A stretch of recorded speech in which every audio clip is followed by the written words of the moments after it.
Oh, corona ini adalah tentaranya Allah untuk menghukum orang-orang di Cina misalkan akibat kejahatan mereka terhadap seseorang.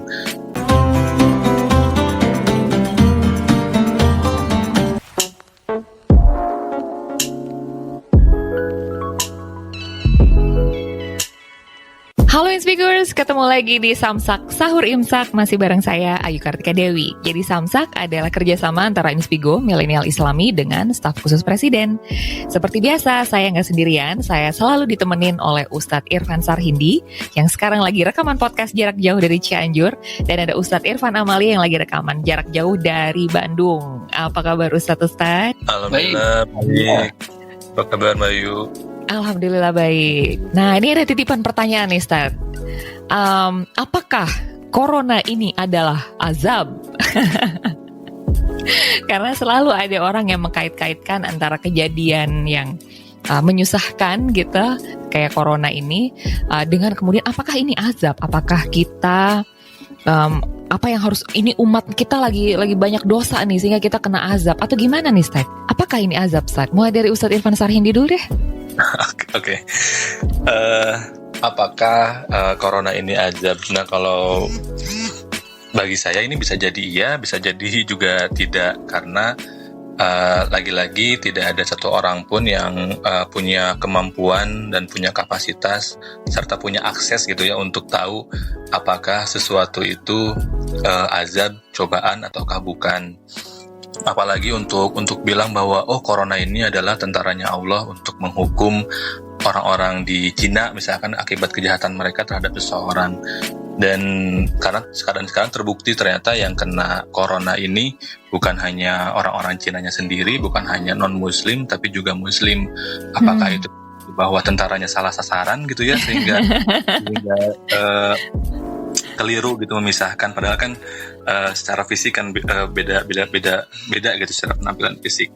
Nah, sehingga kalau menurut saya memang tidak bisa kita menghakimi corona ini sebagai pasti azab, apalagi terhadap suatu kelompok tertentu. Kalaupun misalkan ini azab, bisa jadi sebetulnya ini kalau kita introspeksi diri, mungkin ini adalah azab bagi kesombongan kita sendiri gitu, yang berbuat kerusakan istilahnya di muka bumi dalam konteks apapun, sehingga kemudian ini diingatkan. Walaupun dalam sebuah riwayat itu dijelaskan bahwa umat Nabi Muhammad itu azabnya akan ditangguhkan. Tapi kalau kita mau menggunakan momen ini untuk berefleksi, ya kita bisa menganggap bahwa ini azab, dan azabnya bukan ditujukan pada orang lain, apalagi orang yang secara politik berbeda dengan kita gitu, tapi kan pada diri pribadi, agar tujuannya kita lebih ingat lagi pada Allah Subhanahu Wa Taala, kayak gitu. Siap. Kang Irfan Amali, ada tambahan, Ustaz? Kita tahu azab atau bukan itu caranya ada dua. Cara yang pertama adalah Allah yang mengatakan bahwa itu azab atau bukan. Yang kedua adalah bagaimana kita menyikapinya. Itu menjadi azab atau menjadi berkah gitu. Yang pertama, dengan Allah yang mengatakan, kita bisa lihat di Al-Quran azab apa saja dan kepada siapa saja. Itu sudah jelas Allah yang mengatakan, karena Allah yang menimpakan, Allah yang mengatakan. Tidak bisa kita berijtihad atau menebak-nebak kayaknya ini azab, kayaknya ini. Memang kita siapa gitu. Tidak ada, bahkan Nabi sekalipun atau ulama-ulama sekalipun tidak bisa menentukan ini azab atau bukan. Jadi kita nggak perlu nebak-nebak ya, Ustaz ya? Nggak bisa nebak-nebak gitu, karena kan ini rahasia Allah gitu. Dan yang sudah pasti ada itu yang diberitakan di Al-Quran. Allah mengatakan bahwa ini ada buat kaum Tsamud, buat kaum Ad, dan lain-lain gitu. Itu. Nah, yang kedua, cara menentukan azab atau bukan itu adalah dengan bagaimana kita meresponsnya. Jadi kalau azab itu kan udah pasti negatif ya. Tapi kalau kejadiannya sendiri namanya kan musibah. Kalau yang namanya musibah itu negatif apa positif? Biasanya dikonotasikan negatif sih, Ustaz. Nah, sebetulnya musibah itu netral, tidak positif, tidak negatif. Kayaknya tahun lalu kita pernah ngobrolin ini. Jadi musibah itu sesuatu yang netral, dari kata asoba. Asoba itu artinya menimpa, Sesuatu yang menimpa kan netral itu aja. Kalau kita main panah kemudian menimpa ke bagian tengah, musib itu tepat sasaran. Jadi musibah itu selalu tepat sasaran. Makanya ketika kita dapat musibah, kita harus yakin bahwa itu tepat sasaran. Kalau sasarannya ke tetangga kita, itu pasti tepat sasaran. Kalau sasarannya ke kita, itu tepat sasaran juga. Jangan bilang kenapa nggak ke tetangga, kenapa ke saya gitu. Waktu wabah ini di Cina itu tepat sasaran. Waktu ke kita itu tepat sasaran juga gitu. Jadi jangan nyalahin gara-gara Cina gitu. Ini memang maksudnya ke kita juga. Dan maksudnya ke orang seluruh dunia. Jadi Allah itu memberikan musibah itu, musib itu artinya tepat sasaran, tidak pernah salah sasaran. Nah, karena tepat sasaran, tinggal kita menentukan ini jadi adab atau enggak. Kalau gara-gara musibah ini kita menggerutu, kita menjadi tidak menerima, kemudian malah tidak hati-hati, itu malah jadi adab. Tapi orang yang menyikapinya dengan keridhaan, kemudian dengan sikap hati-hati, ikhtiar optimal, itu malah jadi berkah. Orang sekarang malah jadi hidupnya jadi lebih bersih, jadi berkah. Kemudian malah jadi di rumah terus, malah jadi berkumpul terus dengan keluarga. Sebelumnya tidak kan? Ini jadi berkah gitu. Nah, jadi tinggal kita yang menentukan ini. Asalnya netral, mau jadi negatif, mau jadi positif, mau jadi berkah, mau jadi azab, gimana kita gitu. Jadi kata Ibnu Athaillah juga mengatakan bahwa satu tanda sesuatu itu berhasil positif atau negatif adalah setelahnya. Jadi kalau itu hajinya mabrur atau enggak, lihat aja setelahnya, bukan lagi hajinya. Iya. Puasanya diterima atau enggak, bukan puasanya. Setelah puasanya dia jadi gimana? Sholatnya diterima enggak? Sholatnya jadi tanha anil fahsya'i wal munkar atau enggak gitu. Jadi kita melihat setelahnya, bukan melihat musibahnya tapi sikap terhadap musibahnya. Kembali ke Stephen Covey mungkin.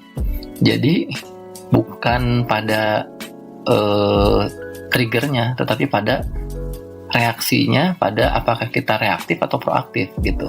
Itu yang menentukan sebuah kejadian. Jadi kejadian itu kan netral kan? Semua event itu netral, tapi respons terhadap event itu yang akan menentukan itu jadi adab atau enggak gitu. Siap. Dan berarti kalau dalam konteks Indonesia sekarang nih Stad, kita juga akan bisa ngelihat apakah ini beneran azab apa enggak itu setelah pandemi ini berakhir gitu maksudnya Stad. Betul, kita jadi lebih baik atau jadi acak-acakan gitu. Iya. Apakah hal-hal baik yang terjadi selama pandemi ini, misalnya kita jadi lebih serajin untuk cuci tangan, kita jadi lebih berhati-hati, kita jadi lebih peduli sama tenaga medis, misalnya itu bertahan apa enggak tuh? Betul. Ini ada contoh yang menarik dalam kasus tsunami. Tsunami bagi Indonesia itu adalah berkah, karena gara-gara tsunami konflik berpuluh-puluh tahun di Aceh itu bisa berakhir. Gara-gara tsunami TNI sama GAM bahu-membahu dan akhirnya terjadi rekonsiliasi. Tapi apa yang terjadi di Sri Lanka gara-gara tsunami, terjadi isolasi, kemudian terjadi penyalahgunaan bantuan, akhirnya antara pemberontak dengan pemerintah konfliknya makin tajam gitu. Jadi buat Indonesia mungkin tsunami menjadi berkah, tapi buat Sri Lanka itu menjadi memperuncing konflik gitu. Oke, wah menarik banget karena biasanya orang kalau bicara kan iya nih lagi dapat musibah, itu kan artinya lagi dapat sesuatu yang buruk gitu. Nah, tapi ternyata figures kita harus bisa ngelihat sebuah kejadian itu sebagai sesuatu yang netral, karena namanya musibah pasti tepat sasaran, dan kemudian kita juga nggak perlu nebak-nebak nih ini azab apa enggak gitu. Siapalah kita yang berhak untuk menebak-nebak. Dan yang juga penting adalah kita memastikan agar sikap-sikap baik, kebiasaan-kebiasaan baik yang muncul selama kita lagi di rumah aja karena pandemi tetap bisa berlanjut semoga setelah pandemi ini segera berakhir. Nah, Inspigurs itu tadi obrolan saya dengan Ustadz Irfan Amali dan Ustadz Irfan Sarhindi tentang apakah pandemi ini azab. Nah, kita masih akan ngobrol lagi bersama Ustadz yang keren-keren ini, Ustadz Irfan besok di Samsak juga. Jadi jangan lupa dengerin lagi Samsak besok. Sampai ketemu, dadah!